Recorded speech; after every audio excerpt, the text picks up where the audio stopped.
who is so knowledgeable about so many things. I thought I would ask him to come on and we can just have a really organic conversation and just see where we end up. Hi, Matt. Welcome. Hi, Elisabeth. How you doing? Yeah, good. Fantastic to see you. Yeah. So where are you at the moment? I'm on the edge of civilization here in California, and there's not much civilization here, but we're on the edge of it. Anyways, communist California is where it was. Okay, so just before we press record, I just wanted to ask you, there were some things I wanted to ask you, and this was based on Guy's podcast that I saw you on. And I was really interested in the Antarctica, the North Pole, these sorts of things. What is under the ice? What's being hidden there? Is it like Atlantean technology, Atlantean parts of the civilization? And so then when you start, and conveniently, there's one in Antarctica, and it's at the end of South America as South America comes down and almost with the closest Antarctica there, or so we're told, and it comes down into there. And if you start looking at the land down in there, there's actually a Gates of Hercules down there, which is where I think the Nazis went under the ice, in possibly out through there. I don't know if you want to talk about the shape of the Earth, but I kind of have a feeling that the Earth might be a crater, actually, and that we're contained inside sort of like a round crater. Now, how the crater got there, I have no idea, but this is just where my research has sort of taken me. Mm-hmm. So then what happens is that on the globe model, Antarctica is sort of like this round body of land. If you separate it and turn that into the outside border rim of the I guess our crater, it could certainly be that way. Now, whether or not that's true or not, I don't know, but we have people we've had a lot of people film without a fisheye lens, and it just seems like it stretches on for miles. It's flat. I don't see any curvature. So when they fire missiles and stuff, most of the handbooks, like in the military, say it's a non-rotating fixed plane, so that and pilots are saying that so there's something going on. Now, whether or not it's a lot of people claim that that's a psyop, you just can sort of do your own research and sort of retrain yourself to see what you're seeing. That, like, a great example is if you took a light bulb and shown it at even a ball, say, from a distance, it will sort of illuminate that entire side with no diffusion. However, the closer that light becomes, the more the light will diffuse out sideways. And this is what we see with the sun. I just saw this the other day. When the sun is sitting inside the clouds, it was like sunset, coming on to sunset, and the light is diffusing out that way. So it's been argued that the reason that's happening is because we have a local sun, which is sort of like the whole flat Earth or crater Earth sort of thing. Is the sun 93 million miles away? Well, this is totally getting sideways, isn't it? But it's sort of fascinating. Yeah. So when you see that, and then I've also seen other things where the clouds are behind the sun. And also from my own personal experience, I started studying the sun, and this was going on a couple of years back. I started doing Skywatch, and I had these really cool blue sunglasses that I just managed to pick up. And for some reason, the color would filter out certain things, and I was able to see things. And I noticed I could start looking at the sun, which you shouldn't be able to do. And then it turned into this whole thing. I could look at the sun certain times of the day, and then something would happen. It would change, and then I couldn't look at it before. And then I started noticing events happening up there in the sun. They're almost like portals. I started seeing ships coming in and out of the sun. I've seen giants, and I'm not the only one. I've got personal friends who've seen the same things. And it got to the point where every time I looked up, I would see something. So I started not looking anymore because I don't know. I guess, I don't know, but I could tell you one story that I saw. No, I mean, I also agree that the sun is a portal, and we certainly can look at it because there are many people that actually live off the sun. They look at the sun every morning and night. There's this guy in India who hasn't eaten for months. They monitored him, and he didn't eat anything, but he looked at the sun for 15 minutes every morning and night. There are tribes that don't eat anything, breatharians. They live off the life force. So I think this proves to us, that this is a portal, which I think is linked to the higher frequencies of the multiverse. And so it's bringing in light codes, and that's feeding our bodies, basically. I totally agree with that. Have you ever heard of the sun simulator? No. So the sun simulator is a thing that shouldn't even exist, yet there's multiple patents for it, and it's basically like it's a hexagonal. They've decided to make it's almost like a giant flat LED light with a lot of I guess LED. I don't even know if they're LEDs. I don't know what kind of lights they're using, but it's all attached on this framework, on this frame board. It looks pretty hokey, but there's all these patents for it, and China has come out publicly and said that they built their own sun simulator, and there's no explanation as to why they would do any of this. We can only speculate, like why would they would even build something like that. And there's some video going around that seems to show them launching the sun simulator in China. So going along with those lines, I've seen recordings and recorded myself the sun, and if you go back to the recording after you record it and you zoom in, all of a sudden you'll start to see like a really dark, like hexagonal feature in the middle of the sun. But this doesn't always show up, only in certain places, I guess. I've seen it here, but I don't always see it. But as I was watching the sun, of the many events that I saw, one of the events was, now I can't remember if they're flying it away or flying it in, but I absolutely saw them fly in a filter, like what looked to me like a round filter, or I think they took it away. And as soon as they took it away, it got extremely hot. So the temperature actually changed. What to make of that, I have no idea. But I've seen some of the most fascinating things in the sky. Like, well, I like to take the credit that I coined this term cloud ship. I don't know if you've ever heard this before, but The clouds are ships, yeah? Are ships, right.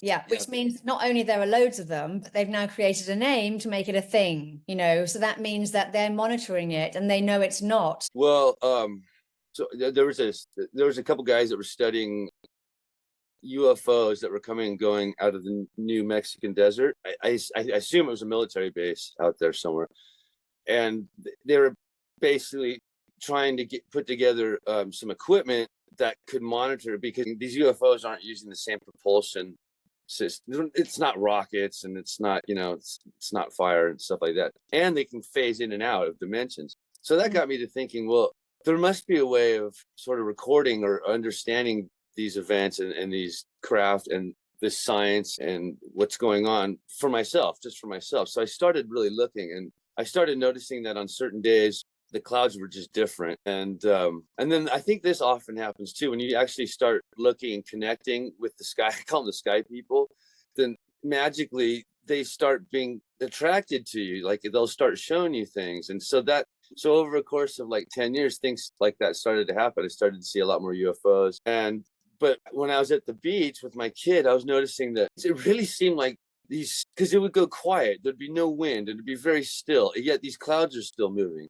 And I was also recording the fact on other days when the wind was quite high, we have a predominant wind coming off the west because we're by the ocean, yet these clouds are coming in from the west. The clouds are going west, so the wind's going east, but the clouds are still going west. Now that could be explained away, but I really started to study it. Then I noticed that if you look long enough, the clouds will almost separate. So the wind is going one way, the cloud will separate and move back into position. So it was really like holographic, very hard to see. But once you start, it's almost like one of those posters that you look at and you can't see anything but dots. But if you mirage your eyes a bit, it turns into an image. I don't know if you remember stuff like that. But if you do that with the clouds, you will start noticing things. You'll start noticing that it's like, they're doing things up there. And then I would notice that they would separate and reattach to other parts of the cloud. And so I was like, okay, and I already know about density differential, which could create a cloud or condensation, because they're phasing out of the dimension basically. And what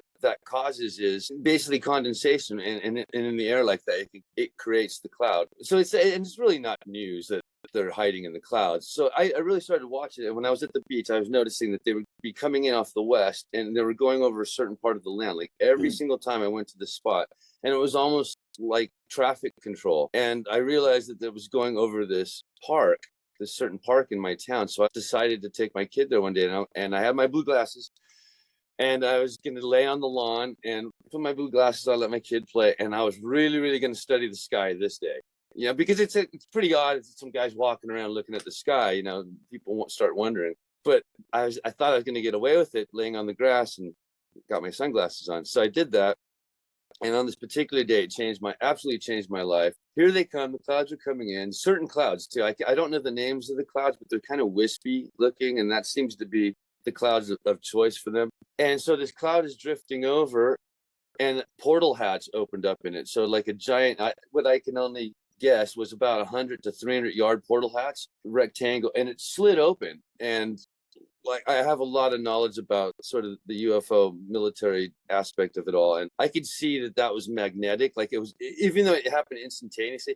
So this is like an actual structure. It might not have been like crystalline, or because there's different forms of these ships that are hiding up there. So this is like some sort of gigantic mothership, something like you might see in G.I. Joe the movie, where they had an aircraft carrier hiding in the clouds. So they kind of show us in movies and stuff. But if you kind of go to like Corey Goode and David Wilcock, I forget this gentleman's name. He's pretty famous. He actually was a designer, an older guy. He's passed away now. He started talking about it, and then he got cancer and passed away. So who knows what happened there with him. But so he was saying one of the very first things that the US did when they started getting this technology was they took submarines and repurposed submarines, and then they got much better at it. So what I saw was this ship. It was all cloud with this. Now it's a rectangle, clearly an opening. I believe this is how they fly craft in and out of the ship. And there were people standing around the edge. And I'm not sure how high it was. I don't have very good eyes, so I couldn't have been too high. So it's probably roughly around 10,000 feet or more, roughly in there. It was close enough for me to see some, the details. But I don't know how that event ended. I didn't want to look away because I knew if I looked away, it would disappear immediately. And I think I was staring at it for about 5 minutes, and I couldn't believe nobody else was seeing it, but it just drifted past me. It was almost like they definitely knew I was there doing that. I mean, how could they know that? But it gets back to frequency because they have that technology. They could scan us and they can read our frequencies, and they know what's going on. They can read our thoughts. That's right. They can implant our thoughts too, as well. Absolutely, and they do all the time. But I think the military, they've reverse engineered so much of this technology.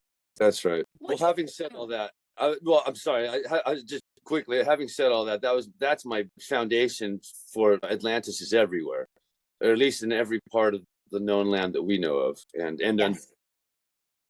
Totally agree. Yeah, I think you're possibly right. Maybe even over it as well. Certainly, they talked about flying cities a lot in the Indian Vedas. That is very, very fascinating, and the whole dirigible thing is fascinating too, because I believe the dirigibles turned it into the UFOs because they're just slowly growing this technology back from whatever cataclysm apparently has happened. I'm looking at the sort of the links between hidden history, the old world, and how that fits in with what they're calling UFOs and extraterrestrials and things like that today, because I believe that there's nothing new in the world. Everything here has been here before. And I know they talk about how, we got this extraterrestrial technology in the 1940s, then we've been like reverse engineering it. And now, we've got these amazing ships and things like this. And I sort of think, well, I don't think that extraterrestrials actually fly in these ships that we've created. I think that as you say, they are able to work the holographic field in some way,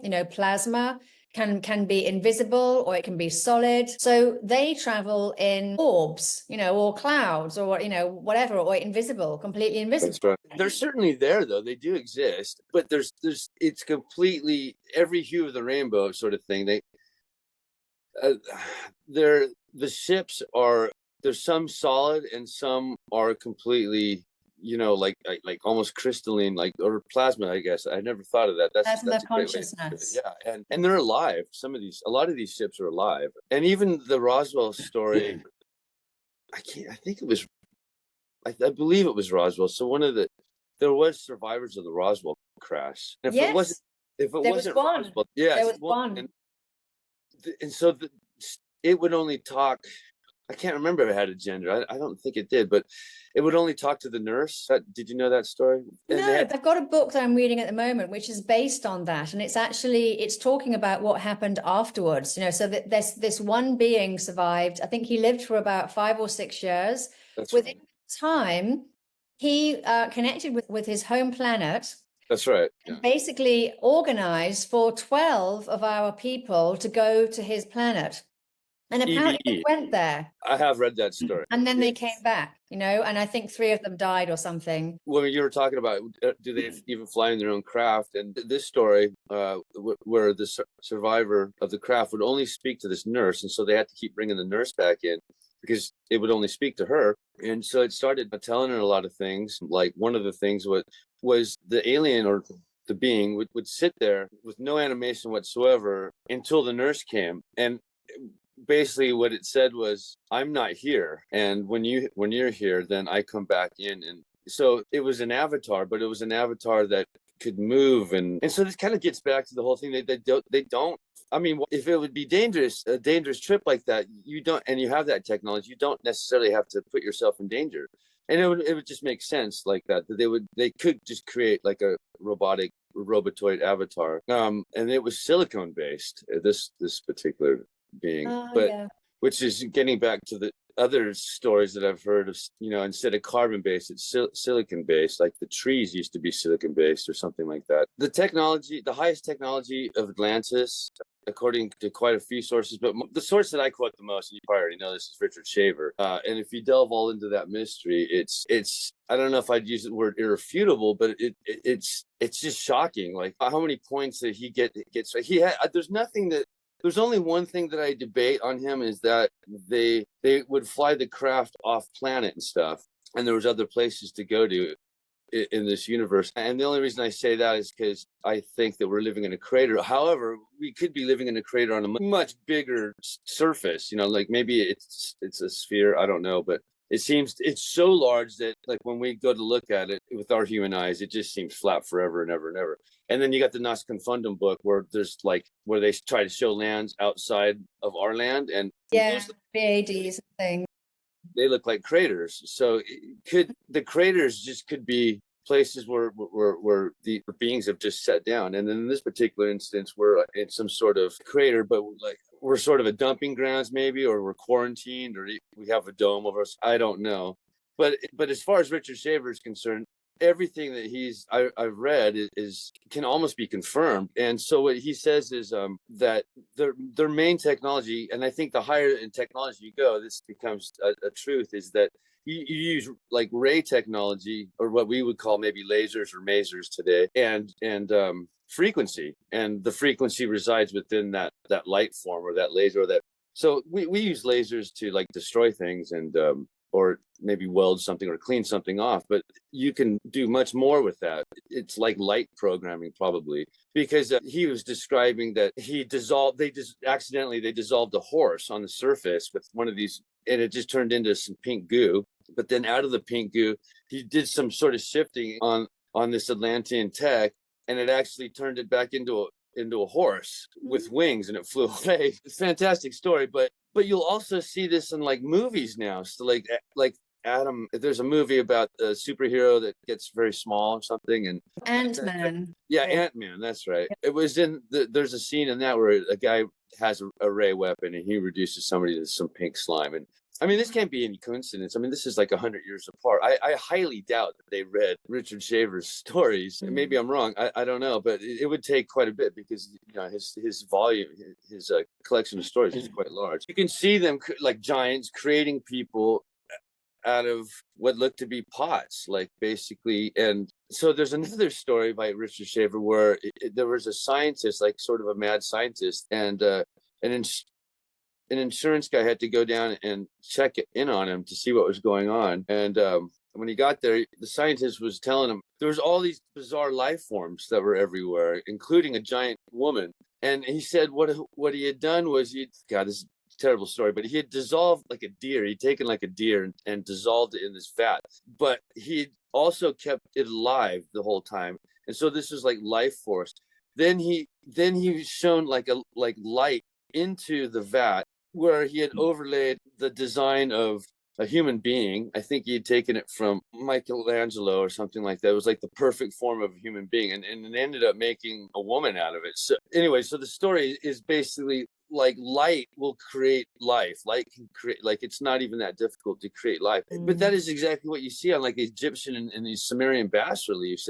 They've got the giant light, and then there's different sized beings, and then you can clearly see that there's these beings are walking out of this pot, and there's a whole row of them. So it's almost like this is like a cloning or facility, or the beginnings of it. And then flash forward to now, the military all over the earth, because it's like all military is probably one military, at the top. They just all pretend that they're different, but really, like, all the intelligence groups are all sort of like connected. And I believe that they've absolutely gone down into these tunnels, into the underground cities, and they control them now. They're all underneath all our military bases, right? Especially out here in the west of America. And they've stolen all that, because anybody who's gone down into the underground and has taken the equipment and learned about the stuff down there, and it changes them. There's stories of like Alexander the Great, Odin went down into the underground, and all these beings ended up becoming these great beings, or if not gods in a way. And the U.S. military, or the military industrial complex is no different, and they're certainly doing that. Now, whether or not that the hatch in the sky that opened up was military, I don't know, but I think that there's a whole conglomeration of things going on in the sky. Some of it is ethereal. A lot of it's ethereal, and there's military too. I've seen military craft that's not anything that they've told us about. Giant planes, like 3 times larger than like a 747. I've seen that flying through the sky, which is weird, because why are they still flying when they have this technology? They could just float around and basically remain stationary and phase in and out. I don't know. I'm not sure. The story I heard was that was some sort of transport ship, and that they were taking people to the moon. Well, I've seen it. Now, whether or not, I have no idea what the moon is. We've been told that that's solid, that that's plasma. You can go land on it. We've also been told that it's also a reflection of the greater Earth that I mentioned earlier. Could that be? I'm not.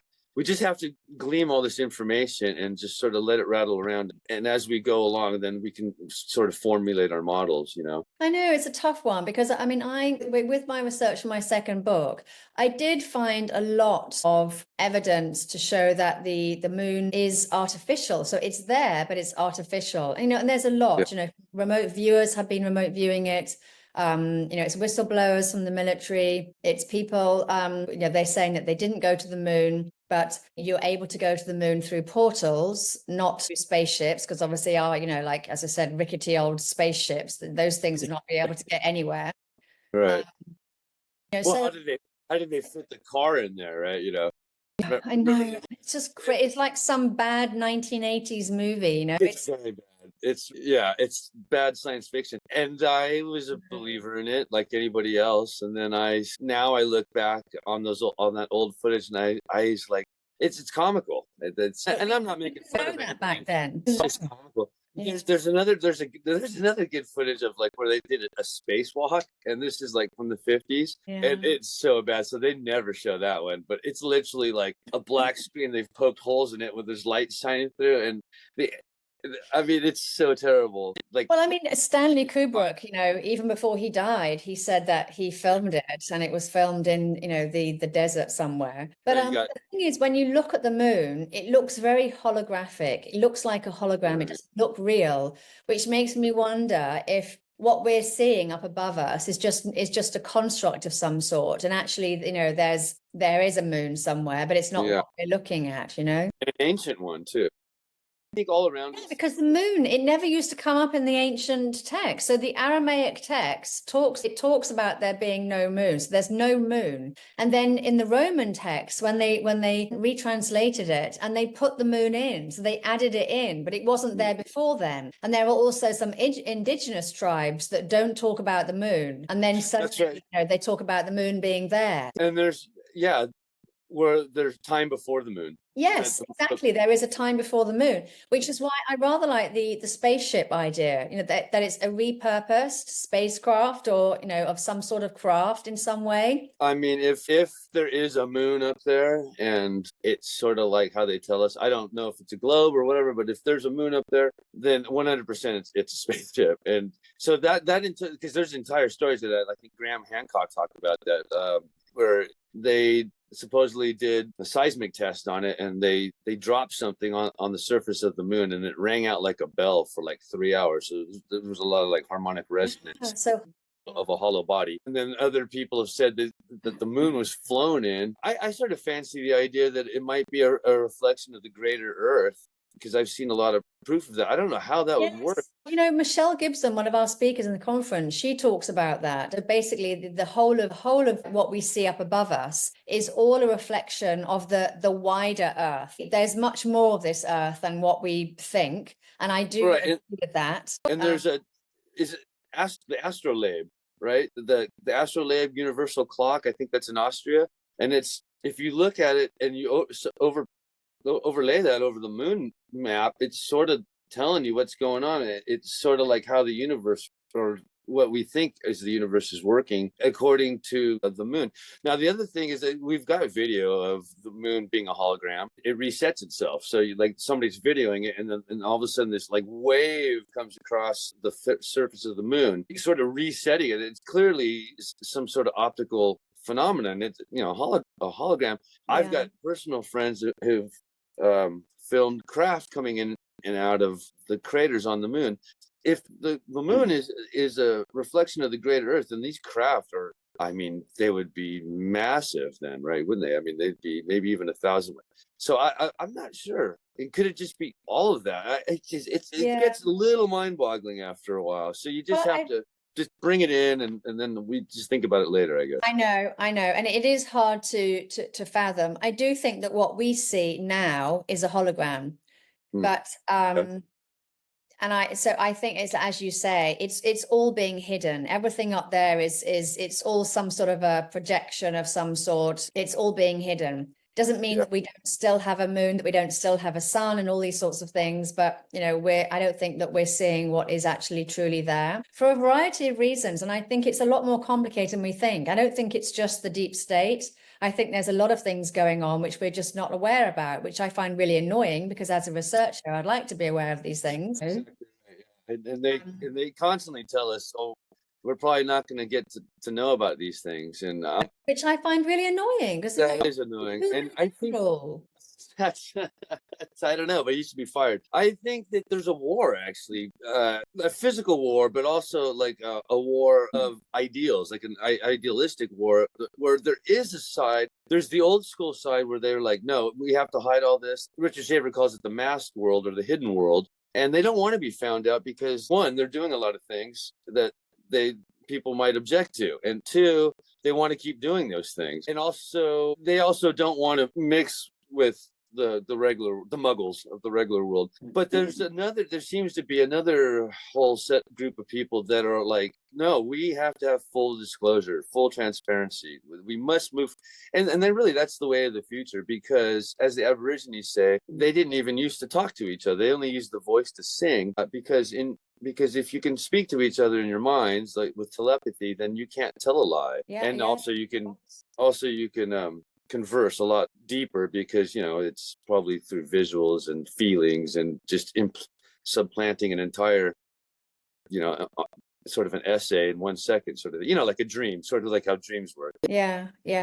Nobody explains to you why the background is already there, and everything is so real, yet it is so real. The dream world is very, very real to me. Any hallucination or dream that I have, I take extremely serious. It's just the mind making up stuff. Well, no, the mind is just a receiver, and our eyes are just receivers, and they don't work that well. But our third eye and our feeling and our spiritual body that exists, as you well know, probably outside of many layers of our spiritual cloak, feeding down into the physical, we can see a lot more. Like, in other words, like, I've trained myself to have like spirit eyes, I call it. So you're not really looking with your three-dimensional eyes. You're just sort of like peering into the spirit world. Mind side, yeah. Yeah, and then you really will start to see things, like, and they will start showing you things. A lot of times, and you probably know this very well, apparently there's some sort of filter that has been, because our DNA has been, you know, kind of messed around with. Yeah. Peering straight ahead of something, well, it's like looking at a star, isn't it? I mean, if you look at a star, sometimes it'll just disappear. You can't really see it. But if you look out of the corner of your eyes or your peripheral, it becomes much brighter. And I believe the spirit world is like that as well. And I constantly see things, beings, TV screens, all manner of things will pop in and out of my sight. So I started asking for it to show themselves in front of me, and they have started to do that. So which is shocking sometimes. So what else have you discovered about Antarctica or the North Pole, these sorts of things under the ice? I hear lots of things. I hear that they found a lot of ancient artifacts, and the different countries are currently fighting over who owns them. I could see the argument in that, because Iraq, if it was Iraq, because that's what they went to created the war for, was to steal all the artifacts that were there, like Yeah. stargates and like portals and stuff like that. So I could see how there could be an argument made that, like, oh, we found another portal. Well, that's just like ours, so that must be ours, right? But meanwhile, they have no idea how to even work the thing, probably. Although there are people that do, and it's just, first of all, it's shocking that like all these countries just want to war with each other, right? War with each other. Yeah, here we have a treaty in Antarctica, and everybody just gets along. I think that's the gate out. And so if you look at, again, going back to South America, I think one of the biggest gates out of this, if it is a crater, okay, so let's just, if it is, or something else is going on down there, if it's a globe, then it's certainly going down into. And I believe that both. I believe in the crater Earth and also the hollow Earth, and so it's all hollow, and there's tunnels and everywhere. And anyway, so if you go to the bottom of South America and then you go down there, and you see that at one point it was connected with that body of land of Antarctica, and something has come east. Huge swath of something has moved east. And what's fascinating, if you look at Google Earth, it's a snakehead. It's a gigantic snakehead. Now I don't know what to make of that. There's many stories of the Ouroboros and the giant worm of the world, and there's tons of stories like that. Could that have been one? I don't know. However, that is where the Gates of Hercules is, and you'll also start to see land that at one point was probably above the surface of the water. And this is where New Deutschland is, underneath on the surface of Antarctica. And this is where I believe the Nazis left. And it's sort of where the Germans are allowed to have their little plot of land down there, and that's never changed. And then you've got the War of the Falkland Islands, and all of a sudden it starts making a little bit more sense why they go to war. And they blasted Argentina out of the water with that war. And then they sort of hit it, oh, whatever, and they never mentioned it again. But why would you? And they still to this day are set up on the Falkland Islands.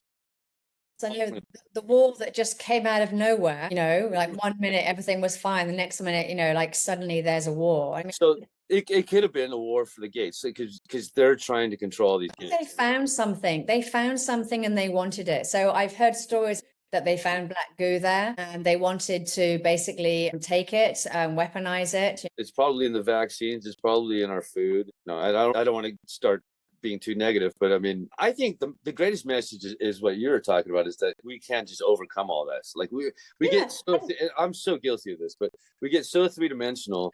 I actually got really emotional when I heard I have to go and listen to Elisabeth, because I haven't before. Here we're going to talk today, so I had to go and I actually kind of got emotional. I was like, wow, I was getting chills, like not chills, but like I could just feel electricity. It's starting again, actually. Now it was coursing through me when I was listening to you. You were talking to Billy Watson. Yeah, that's right. Yeah, on I'm his. not even sure where I found that. I think I got the link from off your Facebook page. I think maybe. Yeah, or maybe off your Facebook page. Yeah, okay, my Facebook page. But you can we're just so powerful, and we just don't know it. Or we're starting to understand it, and it's not because of the meat suit. It's because of who we really are.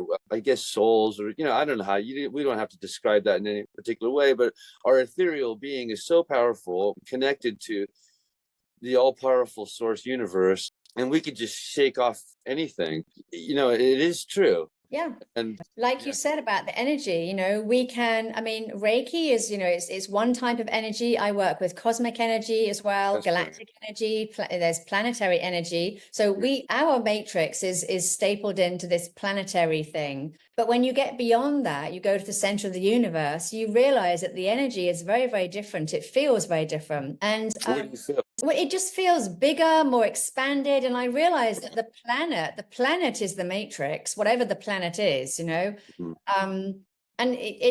I'm not saying that space is anything physical. I'm just saying that the planet is limited thinking. It's one-dimensional thinking. When you get beyond that, you realize that we're multidimensional. They want to keep us one-dimensional. That's right.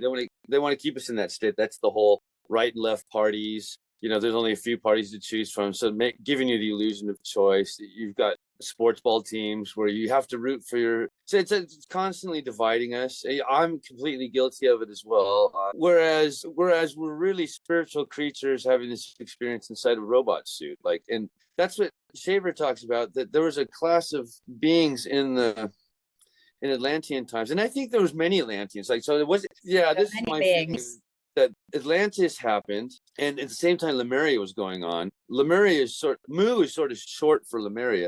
And I think that they were together. Possibly there was a war at some point between the two because they were so different. But Atlantis was a very high trust, high spiritual society. And the buildings that they made were multifunctional and of the highest technology.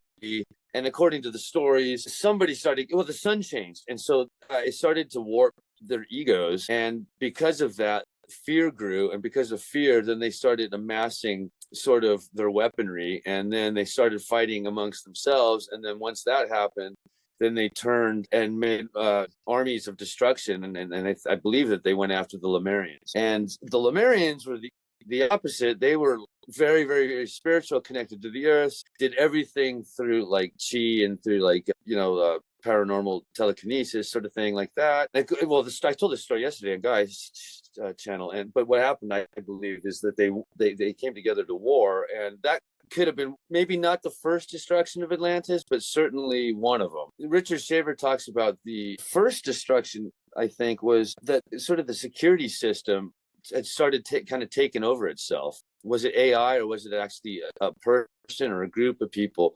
But it became very communist, where everybody was watching each other and no one would talk about what was really going on. They're very worried because at this point they had no death. They'd never died, and they didn't kill anything either. It was like a really high noble society where they took life as it was very important to keep living, to grow big, and to be very, very intelligent, and to learn the mysteries of the universe, and I believe the universe wants us to learn the mysteries of the universe anyway. So that's what their entire civilization was founded on. But then it started to change, and they started using their machines to monitor each other. And so then it became quite communist, where it became like a police state in a way.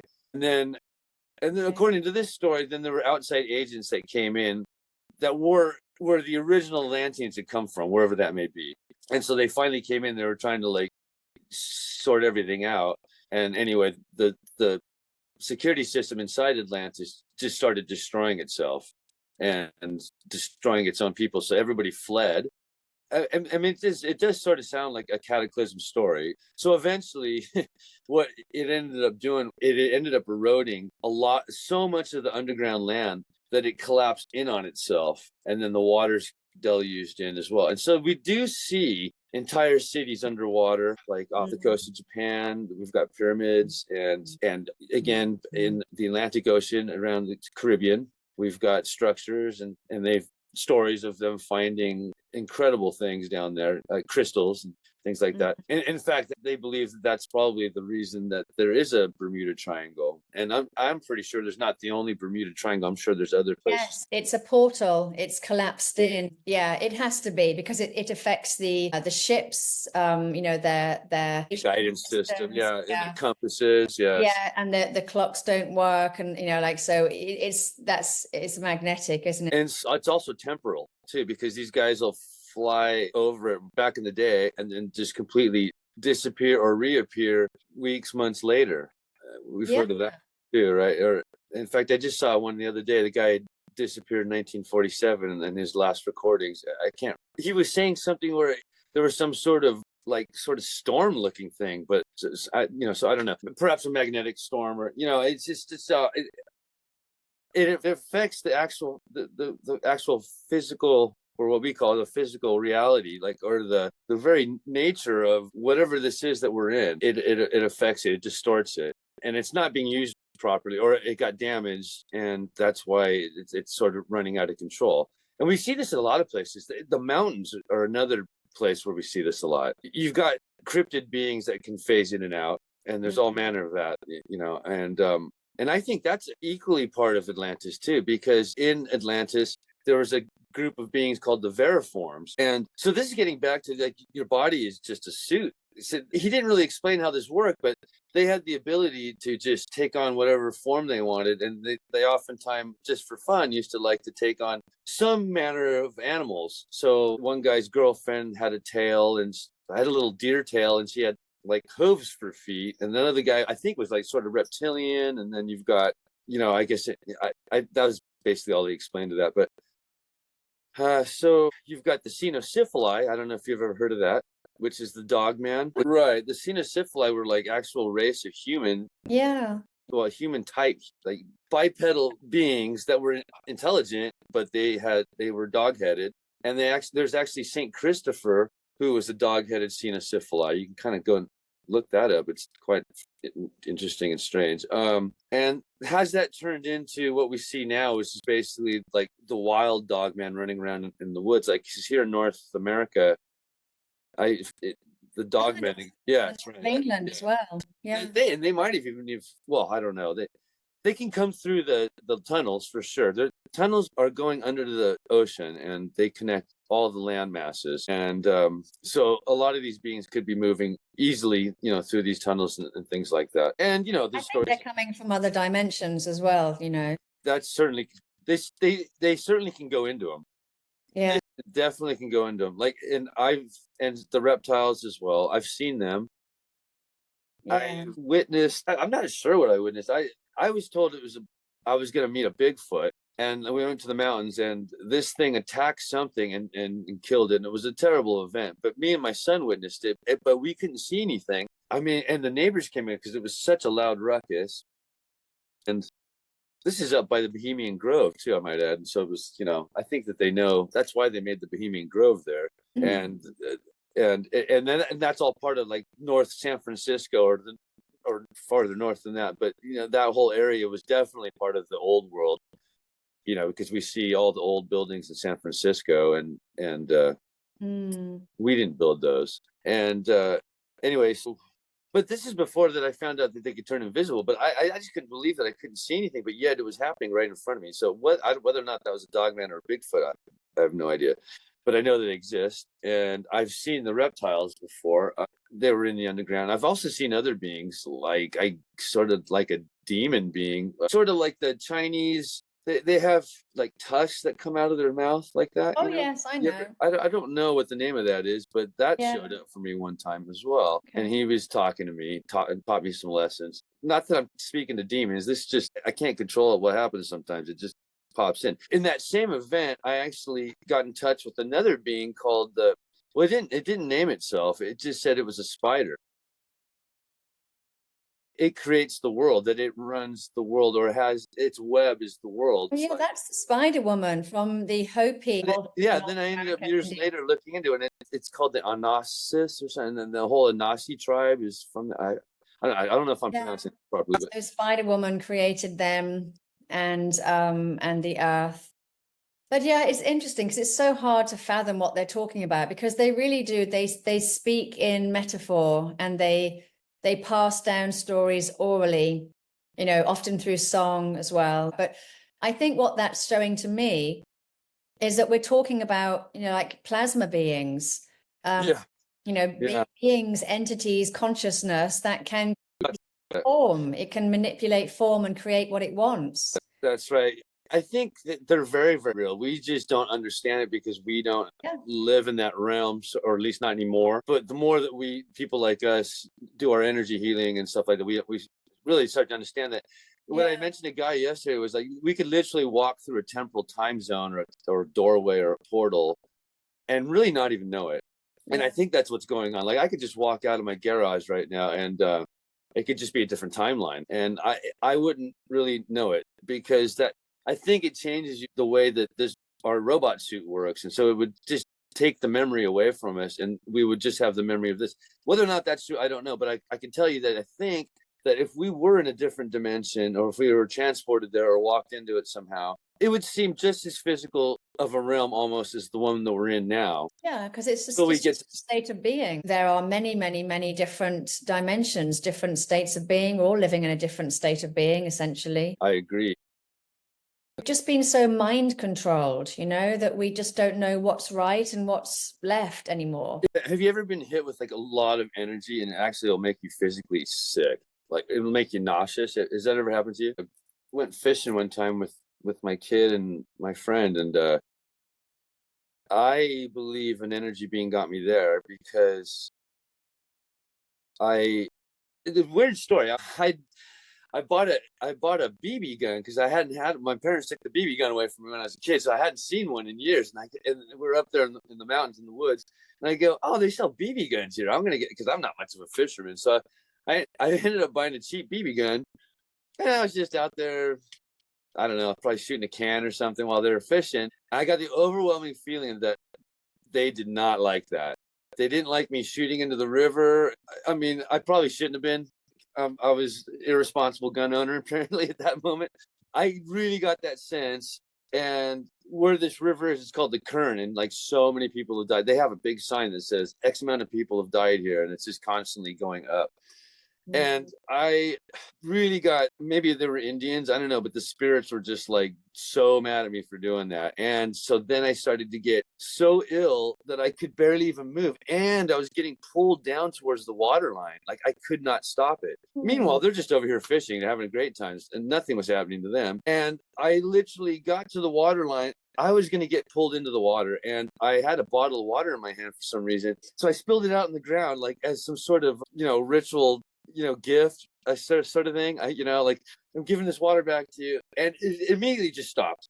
And I was like one hand in the water, one foot in the water, and it scared the crap out of me.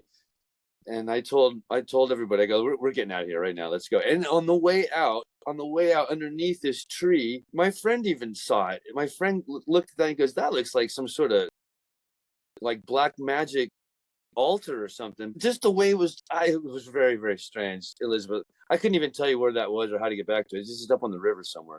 But we got out of there, and that's not the only story. I mean, I've heard of other people with sort of similar stories like that, but that's what happened to me, and that was wild.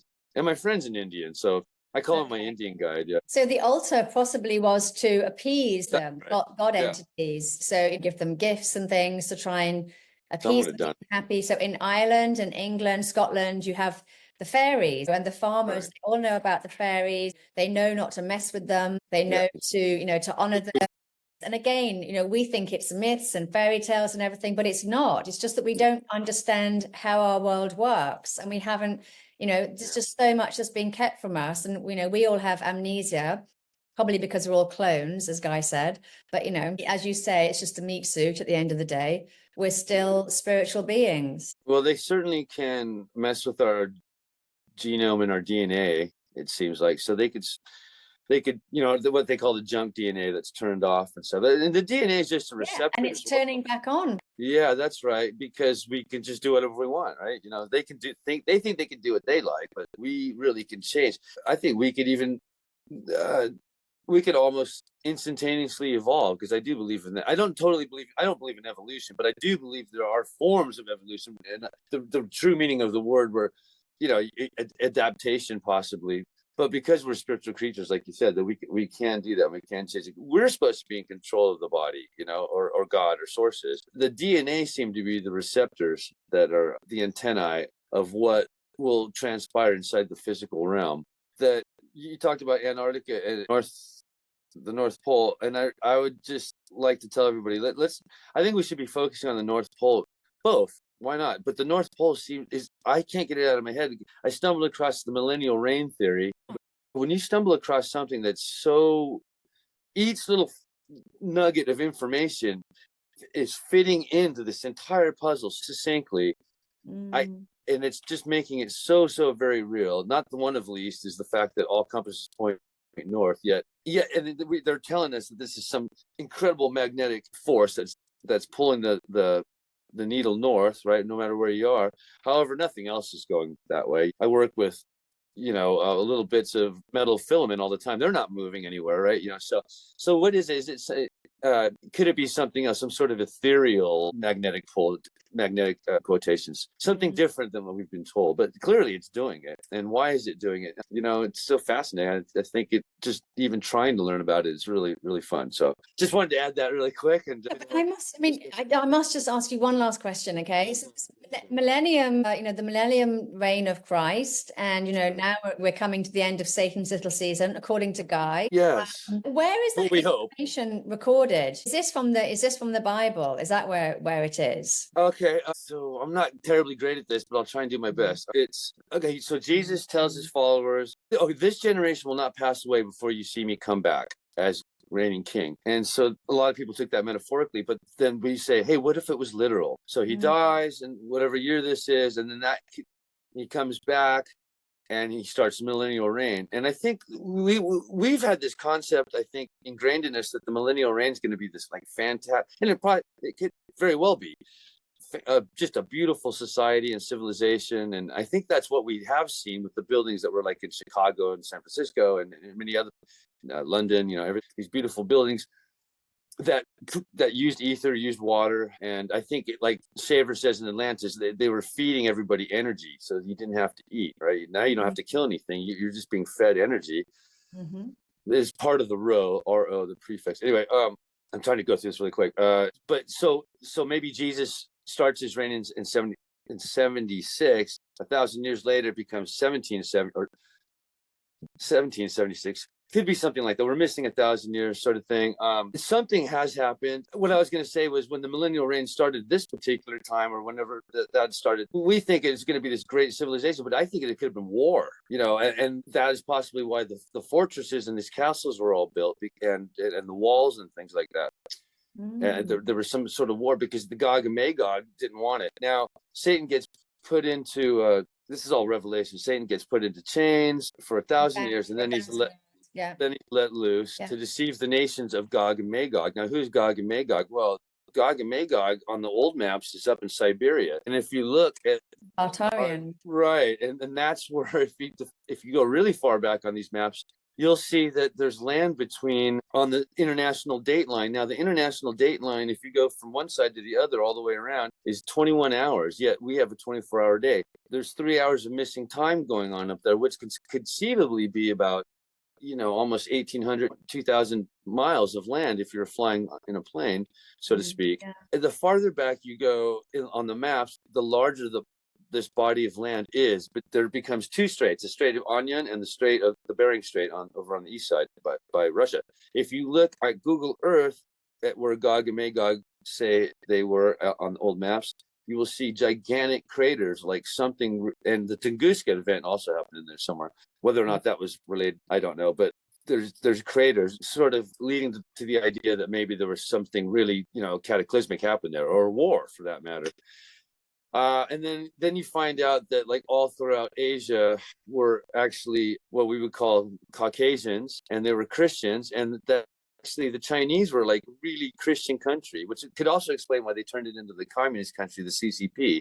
They were desperate to do that, and they're desperate to make everything communist and to take Christianity out of everything. And I'm not necessarily even a Christian. I'm just following where this is all taking me. So you've got all these things going on. If it was just one thing, and there's even more things, and it all starts to become very compelling, and it starts to point the way north.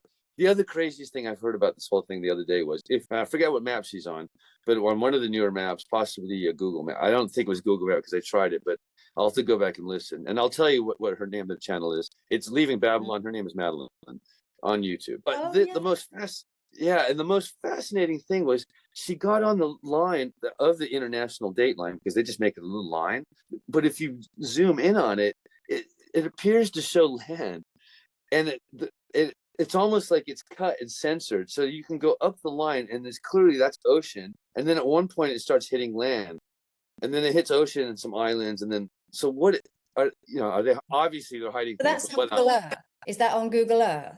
I'll have to go back and see what map she was using, but she showed it on the video, and it's pretty irrefutable. I was just like, look at that. I spent the last 2 weeks only listening to Madeline on Leaving Babylon, because she's got quite a body of work.